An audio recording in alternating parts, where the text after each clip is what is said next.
Welcome to the Student Ministry Matters podcast. We want to encourage, equip, and connect those with a passion to impact the next generation for Jesus Christ. Student ministry can be a lonely place. You might even feel like you're the only one in your church or community that cares about students. Well, know this, you're not alone. People all across the country are engaging Gen Z and care deeply about the spiritual direction of these young men and women. Whether you're full-time, part-time, bivocational, or volunteer, if you have a heart for students, this is the place for you. Welcome back to the Student Ministry Matters podcast. I'm Dan Carson, and with me, I've got my friend Chris Vines. Hey, Dan, and everyone out there listening to our podcast. You know, I have loved this whole process. When we began in February of 2020, I had no idea of where this was going to go. Were we going to do 10 episodes and then pod fade like so many others? But now we're over 120 episodes. It's just kind of hard to believe that's happened. February of 2020, was that when we started? That was right before the world fell apart. That's what I was saying, man. Right then a month later, it just, man, that should be testament that this is not because of us. This is all because of the grace of God. It is. Yeah. It is totally that. And so, well, we're gearing up for the SOAR 2022 conference. Chris is a visionary leader there. We've had some guests on as we've talked about the conference, about breakout groups, the main stage speakers, and some things along that line. But what we wanted to talk about today was this big idea of when you're prepping for a big trip. Now, it could be SOAR, but it may be some other thing that you have going on during the summer months. And one of the things that we want to get out of the way is this: you have already decided this trip is of value. We're going to make it happen. And so we need to think about some things. And so that's what we're going to be discussing today. But I just want to encourage you. These are the summer months. That's when we're recording this, summer of 2022. Take the time to build relationships with your students. And maybe that's a picnic. Maybe it is during these trips. But you want to spend some time investing in those relationships. And a place that is concerned about relationships with your students is Central Baptist College of Conway, Arkansas. They're a podcast partner, and they are challenging, engaging, and inspiring. It's a place where your student can go and learn about whatever vocation they're interested in a Christ-focused atmosphere. And so I just encourage you to point them that direction, cbc.edu. They can find out more information there, or they can call and set up an appointment to go visit the campus, talk to one of their admissions team. Just a lot of great things happening there. And if you need to finish up your degree, they have a program called PACE that help you in that regard. Again, that's cbc.edu. Now, Chris, as we talk about big trips coming up, let me throw this out there. What has been your favorite trip that you've taken, maybe with students, or maybe it's been on a personal trip? Yeah. So you're talking about any trip? Any trip. Any trip. I'm going to just go back within recent history of our group, okay? And that's just to answer your question in the fairest way. The best trip that we've had in the last year was actually the end of last summer with a one-day trip to the lake. Oh, just okay. A lake day trip. I know that doesn't sound very spiritual, right? And being, as you said, visionary leader for SOAR, you might expect me to say something about SOAR. Now, don't get me wrong. We've had great trips to SOAR. The reason I picked that one trip is just simply because of how the Lord providentially allowed it to fall. And we planned it, but how he allowed it to be planned within a very needed time within our group. It was a very difficult time when we did that last year. In fact, it was such a difficult time for one particular student of ours that I was really struggling. Do we still go to the lake? Do we not? And we, through the counsel of my pastor and a few others, we saw that it was still something that we should do, because in that particular context of our group, we felt it necessary that we didn't isolate, but that we came together. And so that was the mindset of having that particular day. It wasn't just all about just going to the lake. It became much more than that. And as a result, it's going to go down in history for me as one of the best trips that we ever had, as far as just being a group, having community. It was just good. Well, they can be the little trips or it can be the big trips, but man, they can make a big difference in our students' lives. They're needed and they can help build those relationships. And so we want to talk about some of those things today. But as I mentioned before, we have already decided that this trip is important. And so maybe you're going to take your group to a mission point. Maybe you're going to take them to a conference, to a camp, any of those things that when we refer to these trips, this is this idea that you're going to spend the night somewhere. It's going to mean that you're taking somebody's child to another place on the countryside. So maybe it is out of state, maybe it is out of the country. That's going to be the unusual one. So, but more than likely, it's just going to be to another state. It's going to be far enough away that they're going to have to spend some time away from mom and dad, from their little safety area.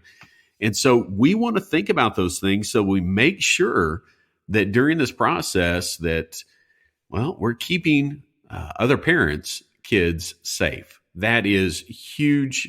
You know, you can get away with a lot of things in student ministry. You can make a lot of mistakes. But if you put a parent's child in a place of danger, you may not have your job long. And so it's important for us to think about the safety. We're wanting to think about ministry. We're wanting to think about all these things as we look at the big trip that's coming up. For many of our listeners, for many that are in our own tribe, it is that idea of going to the SOAR conference or maybe a national camp or just your local church camp where they're going to be away from home for a few days. And so we want to talk about a few things. I've got some to start, then Chris and I are going to talk together about them as we share.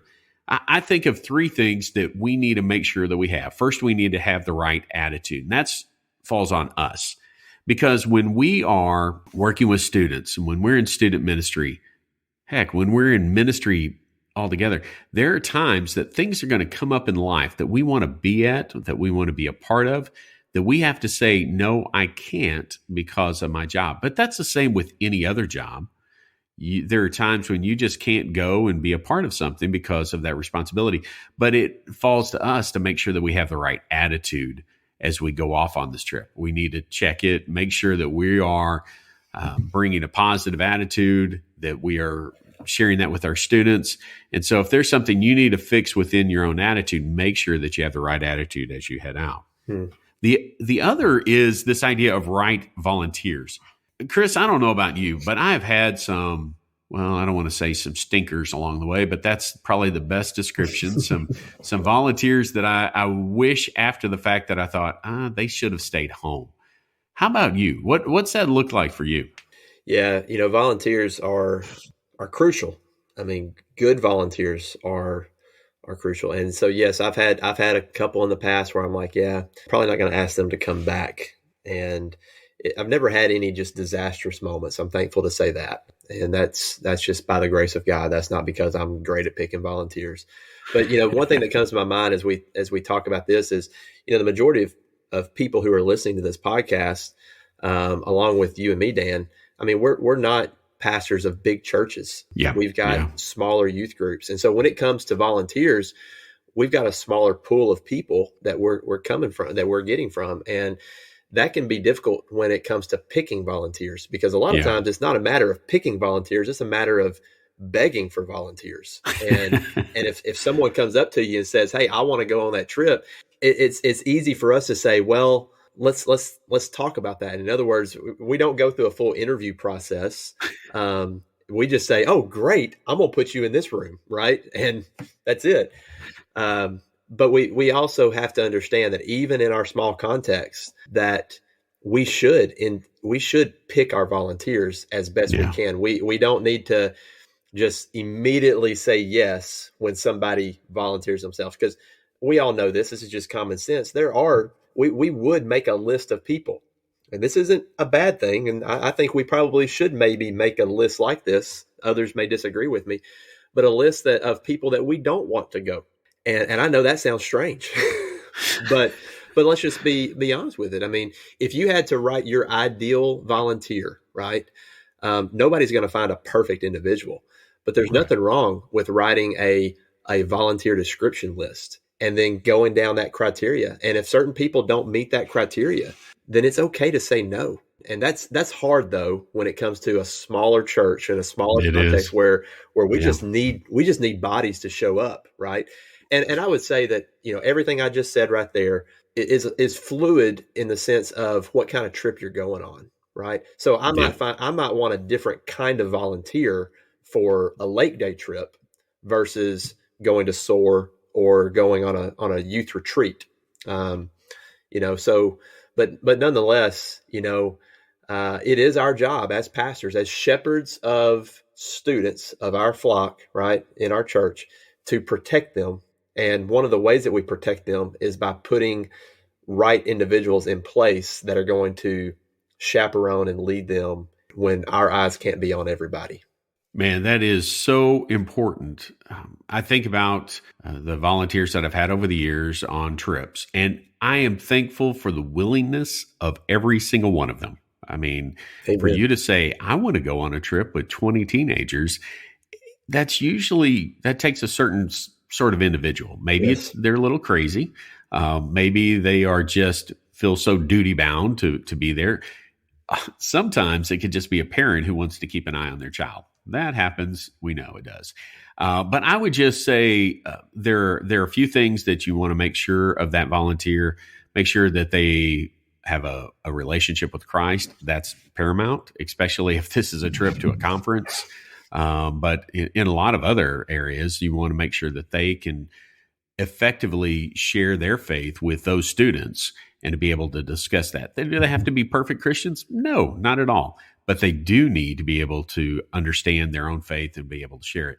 I think that they also need to make sure that they can have fun. Man, so many volunteers over the years have just gone and been the fun police. And that's not what we want. But we also need volunteers that can hold the line when it comes to the rules and regulations. They can be the adult when they have to. Yeah. And that's hard to balance. But man, it makes such a difference especially on the big trips when you are gone for multiple days, whether it's church camp, a conference, or a mission trip. And it's just really important. Yeah. Yeah.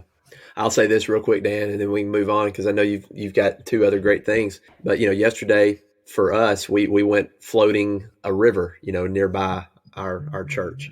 It's something we do each year. I think we've talked about that on a previous podcast, but I had 10 adults that went on that, and I'm thankful to say I didn't have to really recruit anybody to do that. It was I had like genuine volunteers for that trip. And my criteria for that was not near as strict as someone going to spend 2 nights in a hotel room. When they said, "Hey, I want to go on that trip," I said, "Yes, you're on it." And it was just one of those things, right? And I mean, they were parents. I'm blessed. We have great volunteers, but that's one of those instances where it was just like, yeah, I need more sets of eyes. I need more adult presence because there was 31 of us floating down that river, and wow.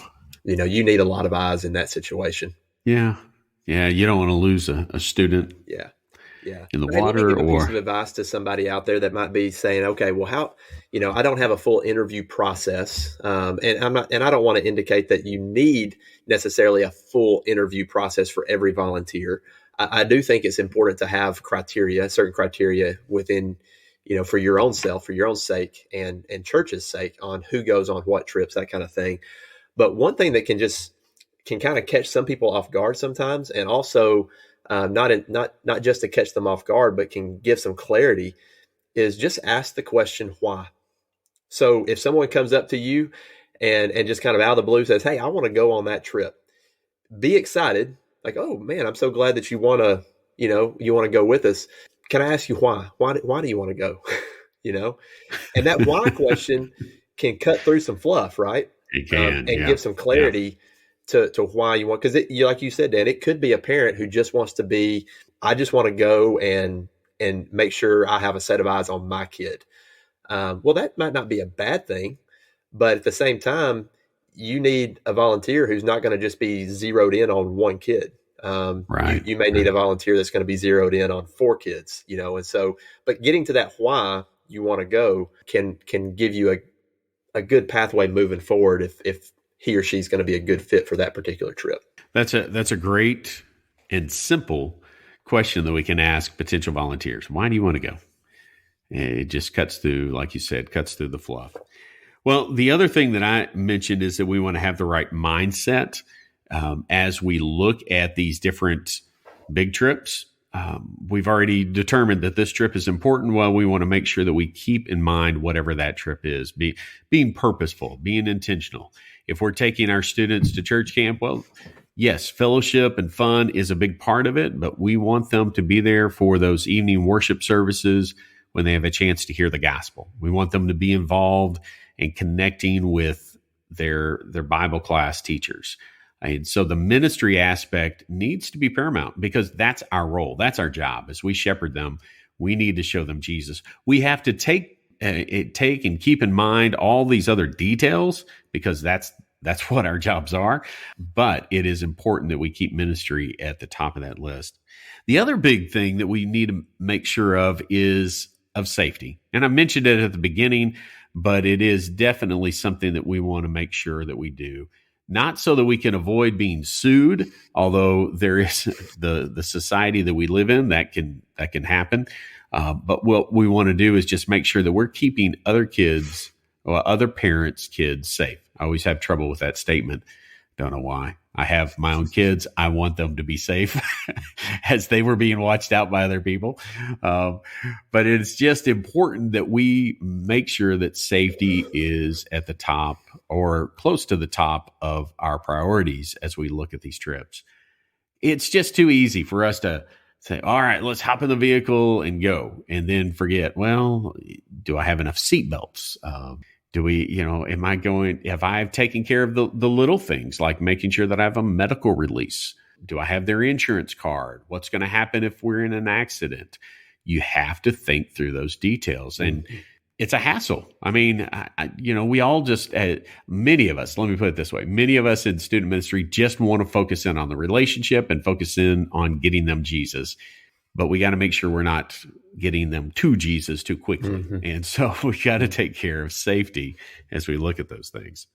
Well, how do you handle that, Chris? Do you have a medical release that you sign once a year? Or do you handle each big trip separately? What do you do? I have a medical release form that I ask our parents to sign at the beginning of the year. That basically in that whole consent form, it gives them permission to go on any GSM trip in that particular year, any Garrett student ministry trip in that particular year. And it gives them an opportunity to update any kind of insurance information, things like that. I run everything through Planning Center. It's what our church uses as far as registrations go. It makes it just simple where I'm not receiving money and all that kind of stuff. But in that, I can attach this form and they can submit it all virtually, on their phone, on their computer, that kind of thing. And then I have a documented system, within my phone, within my computer of all of those forms. And so I don't have to keep up all these papers and I don't have to worry about them turning them in, the day of the trip or something like that. I just need to go online and make sure that the parent has submitted that form and that I'm good on that. So that's how we handle that particular situation. And I would say too, on safety, we need to think through, like you said, we need to think through as many scenarios as we can. But I would also tell you as a youth pastor to relax just a little bit. And I don't mean that in the sense of be lazy or be passive, but just to realize, okay, think it, overthink it, try to get yourself in a position to know how you're going to respond in certain situations, but just be prepared that you're not going to be prepared for every situation. There will be times where you have to think on your feet and you will need people around you to do that for you as well. You'll need to lean on other people. But most importantly, we always, and I don't say this in a cliche type way, we lean on the Holy Spirit within us. We lean on the Lord to direct us in what to do in every situation. Don't have to go into great detail, but just a few years ago at SOAR, we had a situation that was not affecting, it wasn't within our group, but it was in our area. There was an active shooter situation that was about 5 miles down the road. It never came closer to that than, to us. But at the same time, it made all of us be on alert. and it made us all think through, what do we need to do right now? And that's one of those things. I'll just be honest. And the reason I bring it up is not to say, hey, this is a scary situation, but it's just say in that moment, that was not a scenario that I went through in my mind prior to leaving our church, going to a conference.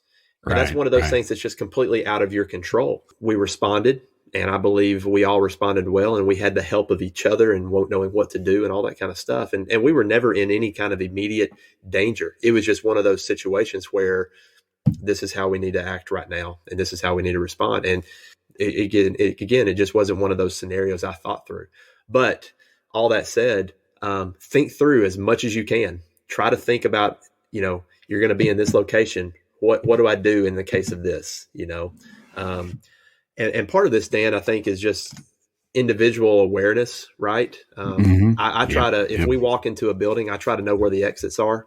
That's just a natural thing. I mean, I try to think, okay, if I've got 30 kids, where am I going to lead them in the case that we need to exit this building quickly?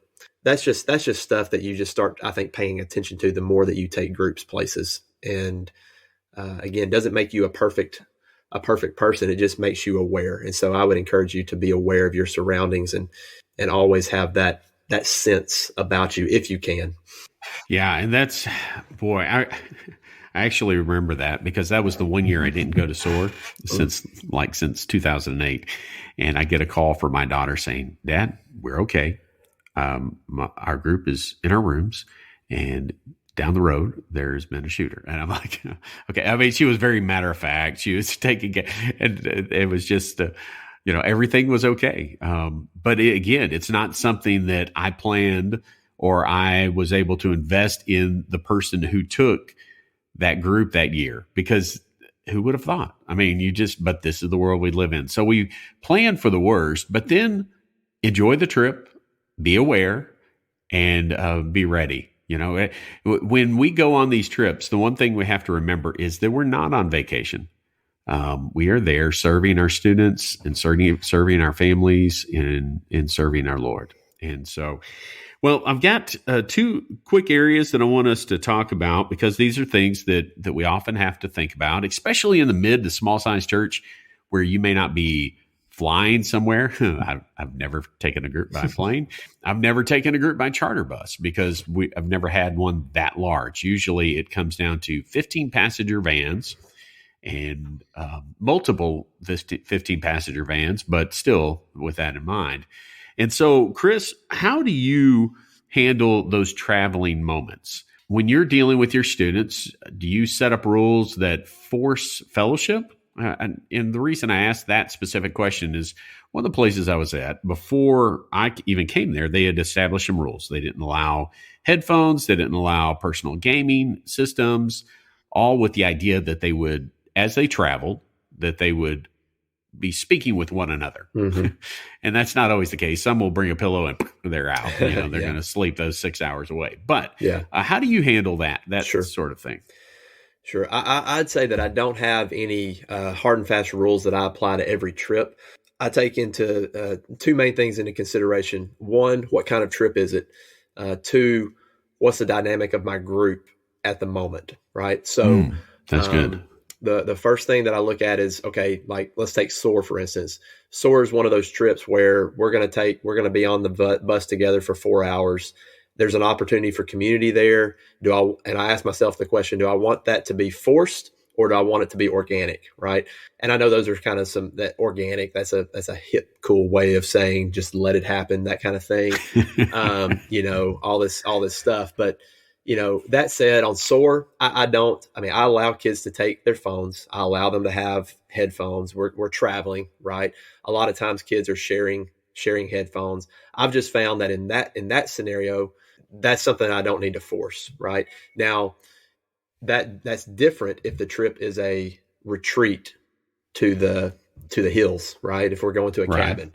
I want to put our minds and our hearts, or try to at least, get them in a certain position of readiness, right? And I think one of the ways that we can do that is starting when we get on the van and as we move to that place. And because if we're coming in on coming into the retreat area and we've got all the music blaring and everything like that. Well, then all of a sudden the retreat has to kind of start once you hit the ground. Whereas I think you can use that travel time as kind of just a segue into the weekend, so to speak. That's good. And then, so the trip itself, I consider what kind of trip is this? Now on any trip that we go, it's gotten to a point where I do make a rule. Like, I don't want any gaming systems to come with us, because I don't, when we go on a trip, whether it be a retreat or SOAR or a mission trip, especially, things like that, where we might be we're staying in a room, a hotel room or whatever. I don't want there to be a temptation for a group of kids, or for one or two kids, to just be constantly in the room, glued to a TV, playing, Fortnite or Call of Duty or anything like that. So I do say no gaming systems on the trip. That also just makes things easy when you just say no gaming systems from my point of view. The other thing that I consider is the dynamic of the group. I look and see, like, okay, has my group grown numerically? And as a result, has that numerical growth resulted in cliques, right? And if it looks like that is part of the dynamic of our group, then I want to try to put things in place that are going to allow those cliques, right, to mesh together. In other words, to dissolve. And that's just one of those things that I consider. And to say how that's done each time, I don't know if I can say that there's this is how to do it. I think it's a variety of things that you can do, but I do consider the dynamic of our group. But I think the underlying thought is that you're intentional about it. You think about that each time as you move forward. Well, another travel issue is the idea of girls and guys together. Yeah. That can be a bit of an issue at times. I mean, there's the issue of PDA. How do you handle those things with your group? Yeah, I mean, thankfully, I haven't had a lot of issues with this to the point where I've had to say, all right, guys, you're sitting on this side, girls, you're sitting on this side. It's usually a case-by-case basis. Very rarely have I had to go up to, a group or a couple of students and just say, hey, you guys are too close. You need to keep this in mind, that kind of stuff. Most of them just know. And then then there's those that want to try to kind of be sneaky about it, that kind of stuff. Listen, this can get awkward. We know it can, but we have to also understand that this is part of our job as a leader, is to protect our kids. And sometimes that means to protect them even from themselves. So, we know how the teenage brain works. We know how the teenage boy brain works, right? And so one rule that you might say, you could split the group, right? You could say, guys, you're sitting with guys, girls, you're sitting with girls. If the dynamic of your group calls for such a thing, I would say do it. I would do it if I had to. But I would also say, one thing that I think is this is kind of punny, but a blanket rule is if a guy and a girl are sitting next to each other, there will not be a blanket. Yeah. I don't care how cold you are, right? If you want a blanket, sit with a guy. Okay. And you can cover up yourself, that kind of thing.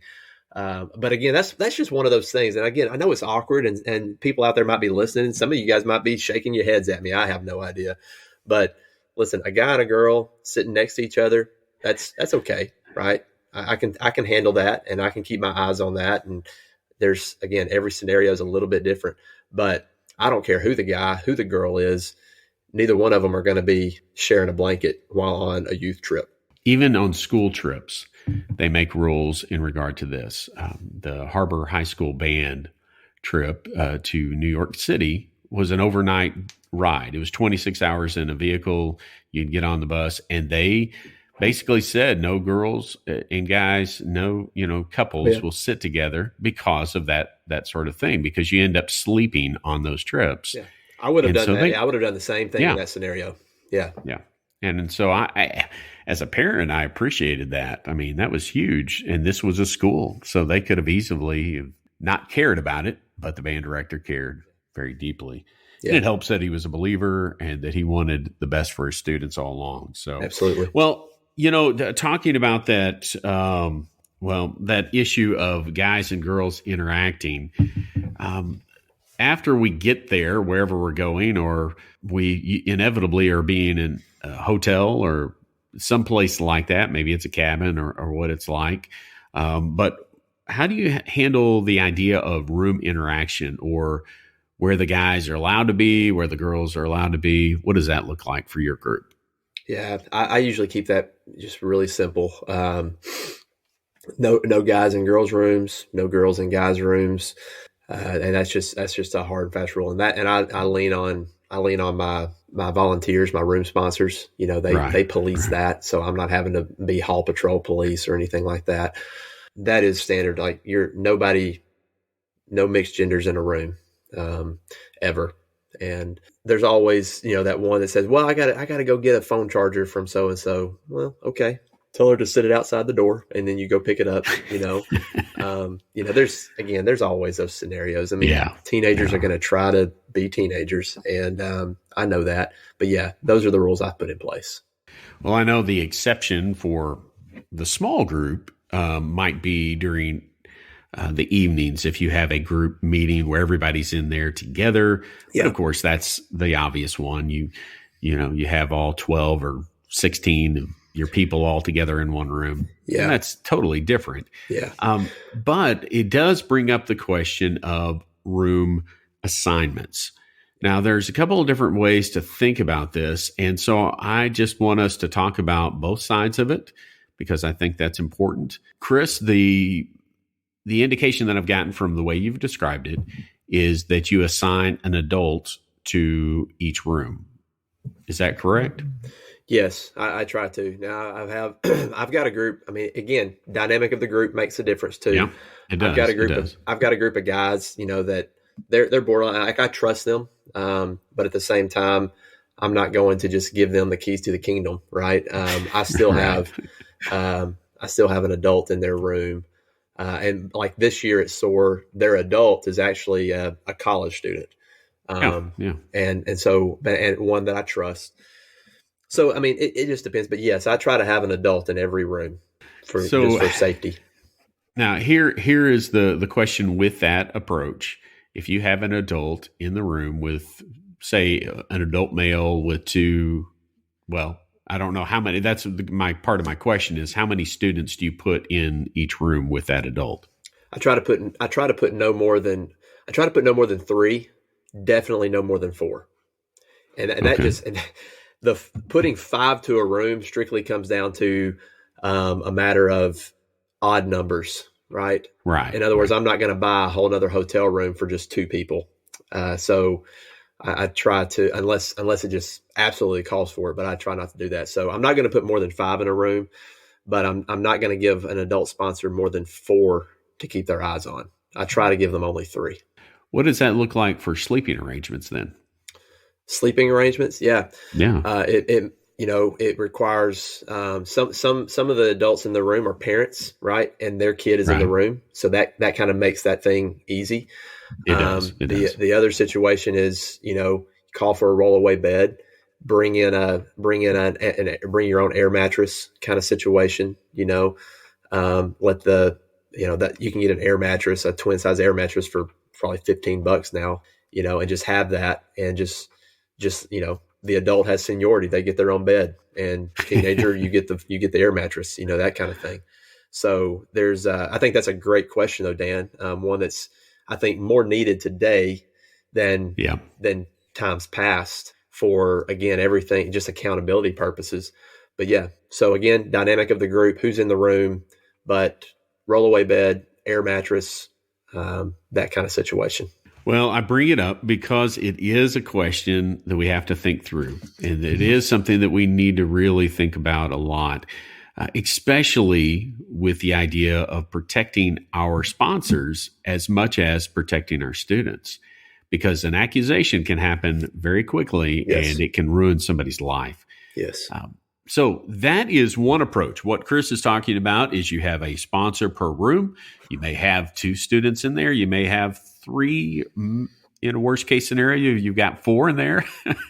And so people are sleeping in bathtubs and things like that. But, because I've heard about those. But the other way to approach it, and some groups handle it this way because of that issue of protecting our sponsors as much as our students, that they will assign a sponsor to be over a room, but that sponsor won't actually stay in that room. And so I've done it both ways. Most recently, I divided out my group and would put 3 or 4 students in each room, and the adult sponsors were in separate rooms. Now, my friend, Dave Vandergrift, gave me a little trick, and he told me, okay, here's how you do it. And I thought, how in the world am I going to make sure that these guys aren't up in the middle of the night doing something stupid, which, they're teenagers. There's that possibility. He said, you take tape, and after they have been put down for the night in their room, you put that piece of tape on the door, and there is no way for them to retape that without with them going inside. And I thought, And so I even had to have a discussion once with one of my students because a piece of tape had been, I could tell something had happened there. And so I just think we have to think about it. If you have a parent with a student, that's the easiest thing. I mean, you've got some built-in accountability there. You don't have to worry about beds and all of those type of things, depending on the student, depending on the adult. I mean, there's a lot of factors, but we want to protect our students. Yeah. That's paramount. Then we want to protect our volunteers. They're giving up of their time and energy and effort. And like we said, a wrong accusation, a hurtful accusation can destroy a ministry, a church, and a person's life. And so we just have to think through those things. What's best? How much can we trust our students in our group? And then look at it in a variety of ways. So what are your thoughts about that, Chris?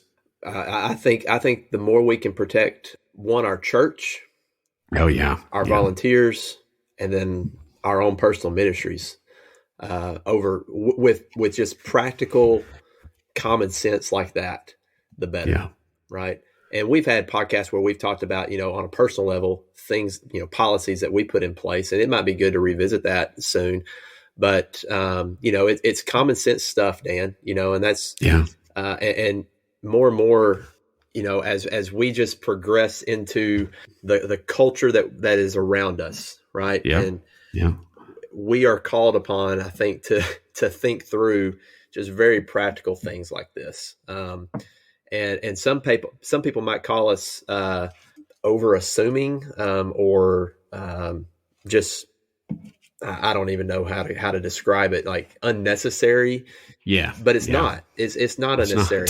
I mean, because again, we're talking about protecting the reputation of the church of Christ, the bride of Christ. We're talking about protecting the lives of students and of volunteers, and we're called upon to protect our own ministries. So don't put yourself in a position unnecessarily that could compromise any of those. Well, there are a couple of things that we haven't talked about today that we'll talk about on another podcast. But one, the obvious is if you're especially going on a long trip, make sure that you have taken time to run a background check on your volunteers. Hopefully that's just a normal part of your ministry that'll help with safety. That will be due diligence on your part. The other thing that we haven't talked about, and boy, it is a tough one, that I hope for us to talk about in the near future, is what do you do about students who may be identifying as a different gender?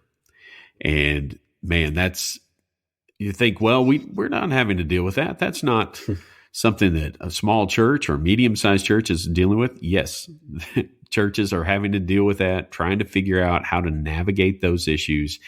And so we hopefully will have a conversation or two about that in the future. But if you end up stuck, if you end up in a tough spot trying to figure those things out, we'd love to help you step through it.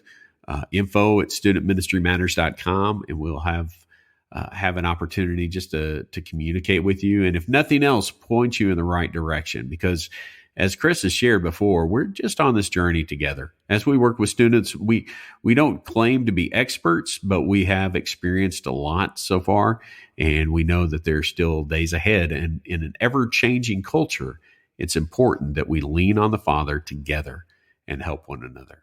Well, Chris, you got anything else to add before we wrap up today?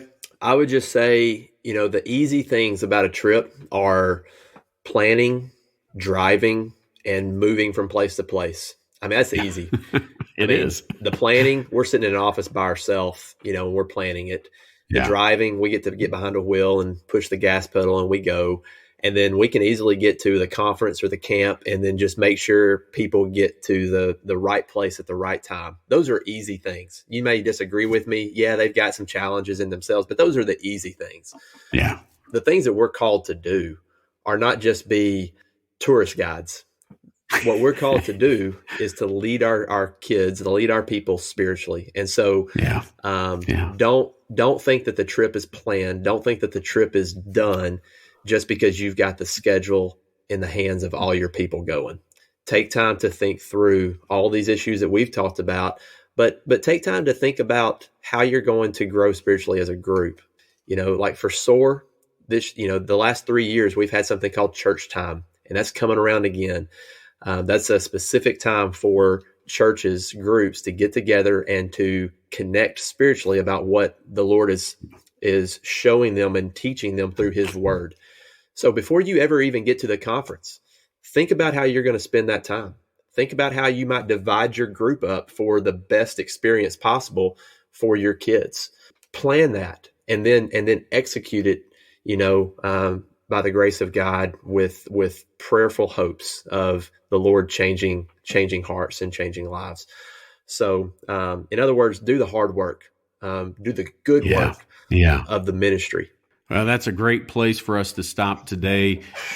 Remember, you're doing these things because you love students, you care about them, you care about what God has called you to do.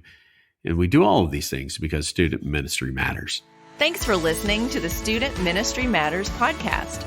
Get connected at studentministrymatters.com or follow us on Facebook and Instagram at Student Ministry Matters. Until next time, keep up the great work with your students because the work matters.